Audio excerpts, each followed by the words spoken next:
time for a wardrobe switchover.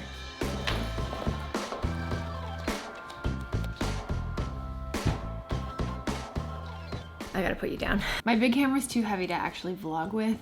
Every single season when the weather turns is when I do my capsule wardrobe switchover. In name, I don't really follow a traditional capsule wardrobe anymore, but my wardrobe is pretty tiny. We live in a like 600 square foot apartment. I think that includes the balcony, and I don't have a dresser, so my closet space is pretty limited. So it means that when the weather starts to turn, I basically take out all of my fall and winter pieces. Their job is done for the season, which means I don't need to see it. I don't need for it to clutter up my wardrobe when I'm not going to be reaching for it or wearing them at all. So I'm talking things like winter boots, chunky sweaters, layering pieces, scarves, all of that stuff goes away into storage. And so my warmer weather pieces get to come out. I get to reacquaint myself with them. It's honestly almost like doing a little bit of a haul without shopping because it's with your own clothes. So if you haven't done this before, I think it's nice to take a couple hours, throw on a podcast. You can throw on my podcast, shameless plug, Sustain This. It's a really cool podcast all about slow fashion. And if you want to see a little bit more behind the scenes of how I do my switchover and kind of just the more nitty gritty into the process,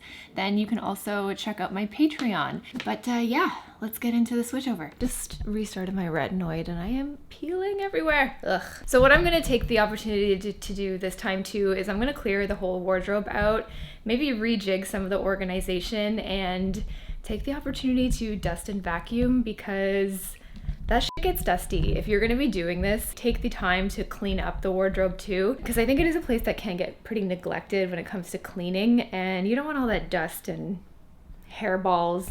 I shed, okay? I end up getting dust bunny hairball things in my closet. So yeah, we're in comfies today. We're chilling here. I love it.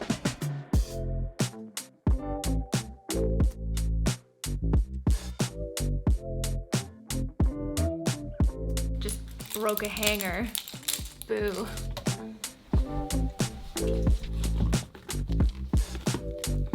Look at how dusty. I don't think I've cleaned back here since we moved in, so this needs it.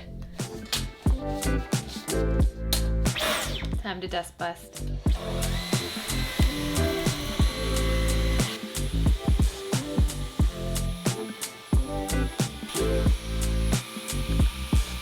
All right, so now everything is clean, everything is put back. The one thing about this drawer system is I think I do need to go in and dust a little bit more often because dust collects at the back, because this is not like an enclosed drawer system. Some of my clothes that were closer to the back being stored were getting dusty.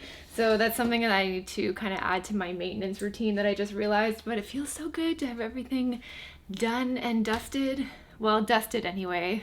The done part will be when all the clothes go back in the closet. So let's do that next. But before we go on, just a quick word from today's sponsor, AG1. If you've been following my channel for a while, then you know that I've been an AG1 stan for the past 4 years. No, it's not because I like green. See?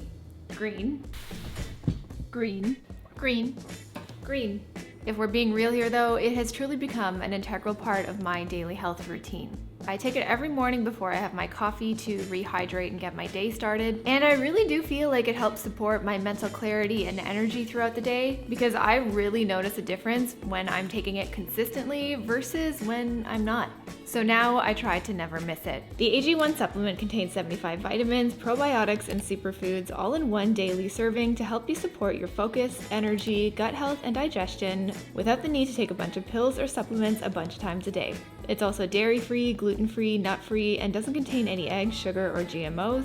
And unlike other green supplements I've tried, it actually tastes good. So if you're interested in giving AG1 a try yourself, they are offering my community 5 free travel packs plus a year supply of their vitamin D K2 drops with your first purchase.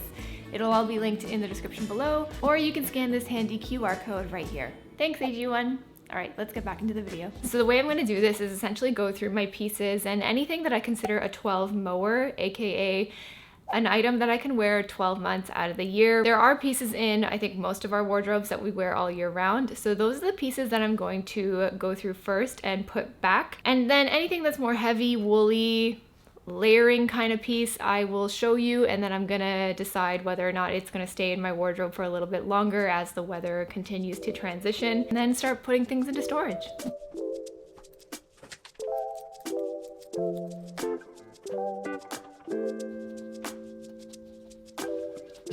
One thing I'm also going to do is create a take to the tailor / cobbler pile. So this cotton poplin skirt from COS, you saw this in my recreating Pinterest outfits video that I just posted. I love that outfit and it made me really fall back in love with this skirt. But one thing I do find is that I think this skirt is a little bit too long. I do like a maxi length, but I think I just need to take it up just a little bit because I find I have to really hike it up so that it doesn't drag and that it gives me that little bit of skin showing in terms of a really nice proportion. This is just a really easy fix in terms of a hem, so that's gonna go in the to tailor pile. One thing I am going to be putting into storage is this wool, double face wool maxi skirt from the Frankie shop. This is actually surprisingly good quality. I had a few pairs of pants from the Frankie shop before that were so bad, but I find with brands it's really hit and miss. Like you can't write off a full brand just because a few pieces were poor. So you really have to look at things like material construction, and it's really gonna be so different across the board per item. Some pieces will be hits, some pieces will be misses. This was actually a hit, this double face wool maxi skirt. It's a beautiful skirt. It's very much my style, kind of leaning into that feminine vibe that feminine sort of sharp, fancy lady vibe that I want to lean into, but it is very, very warm. It almost feels like felty, but it's 100% wool. It's a double face wool, which is really nice. It's not itchy against my skin at all, but it's way too hot to be wearing right now. So I'm gonna put this one away for when the fall comes.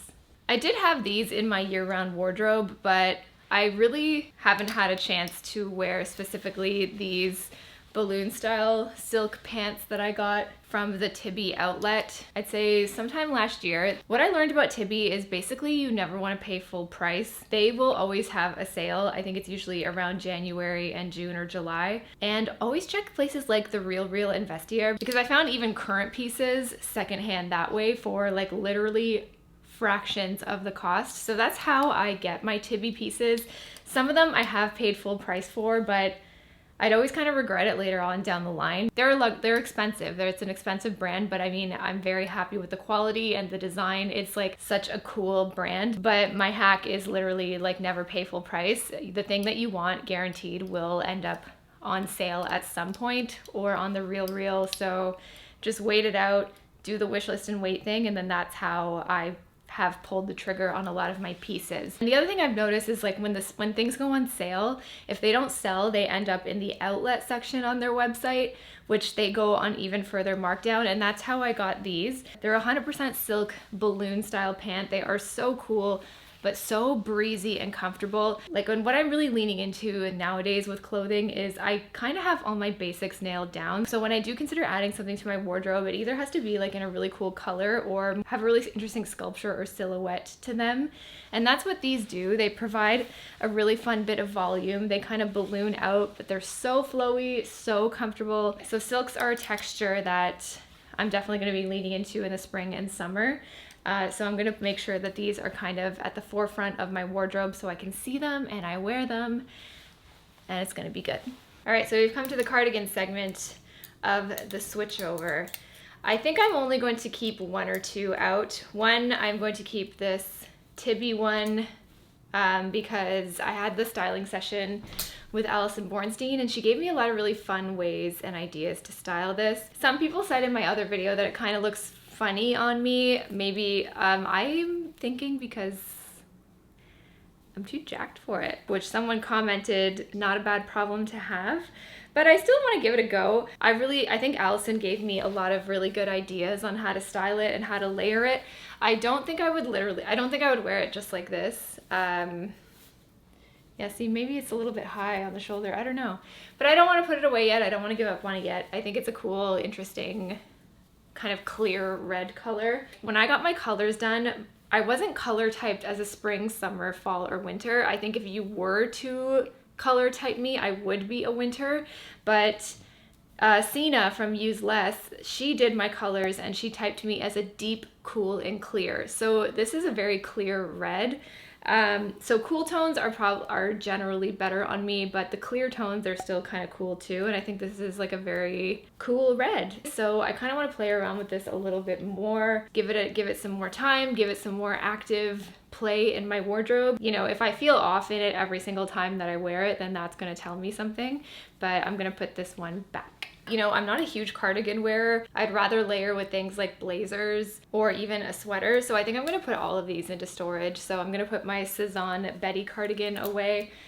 I find this color feels a little bit more autumnal. And I really like this cardigan. It's made of 100% merino wool. And I like that it's kind of boxy, fancy lady. And I like that you can wear this as a top on its own, but it's definitely something that I wore more in the fall. For sure. Same with this wool bodysuit from Cezanne. It's just a little bit too hot to wear right now, so I'm gonna put that away. I love bodysuits because they just tuck into things so well. They just make everything look really nice and clean and like not bunchy and anything. But this also has that really nice, scandalous open back. It's very good. And then I have this V-neck cashmere cardigan from Lily Silk. A lot of you guys said that maybe I didn't like the Tibby cardigan because it's a higher neckline, and because this is like a more of a deep plunging kind of Kurt Cobain V-neck, I might prefer that. I think that's an interesting experiment. I really prefer a thinner sweater or cardigan because it just like packs away really nicely. It layers really nicely. It's more practical for when you're on the go. I don't need much cashmere going on right now, so I'm gonna put this one away too. More things going in are my love to buy, hate to wear button-up shirts. So I have a variety of weights, textures, and materials in my button-downs. I love my tank tops. I'm in my tank tops constantly. And when it gets too hot to layer a blazer, I'll throw on a button-down shirt because it feels like a blazer, especially as the weather starts to get quite warm. So all of these are gonna go back in.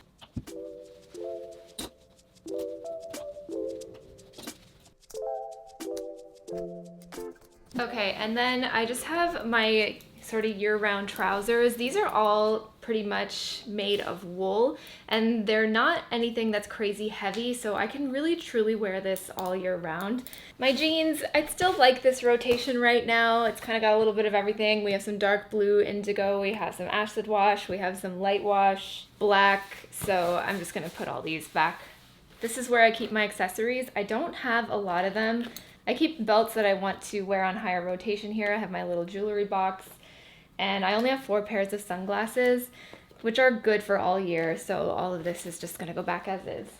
All right, so now we've got my tub of spring stuff. I honestly think a lot of this can wait until summertime to come out. Like I have things like my linen trousers from Dish.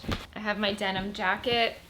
So really, we're more gonna be putting things away than adding things in, which I think is actually kind of appropriate for a spring wardrobe switchover, to be honest, because the weather is still so all over the place, but there's just things that I don't need in my wardrobe, like my Uniqlo Heat Tech. I don't need that as a layer, so that can go back. I love this blue.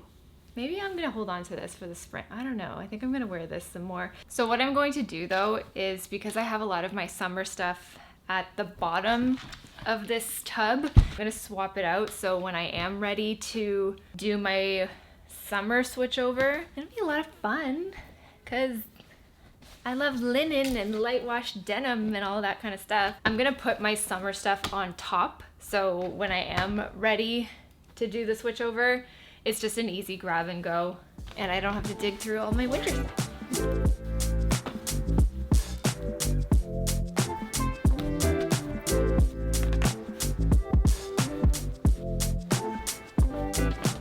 Okay, so here is the final closet. I mean, it doesn't look too much different, but we have a bit more breathing room, which I like, and then all my year-round stuff, and then I just have some extra sweaters folded in here, and then once we get to summer, those will probably go away.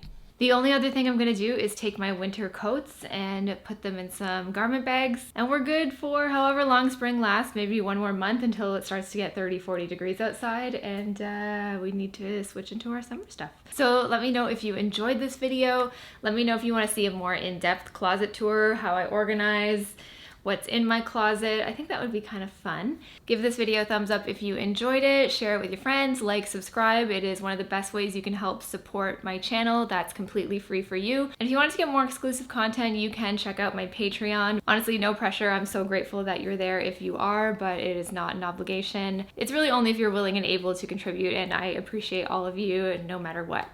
So thanks so much for watching, and I'll see you next Sunday. Bye!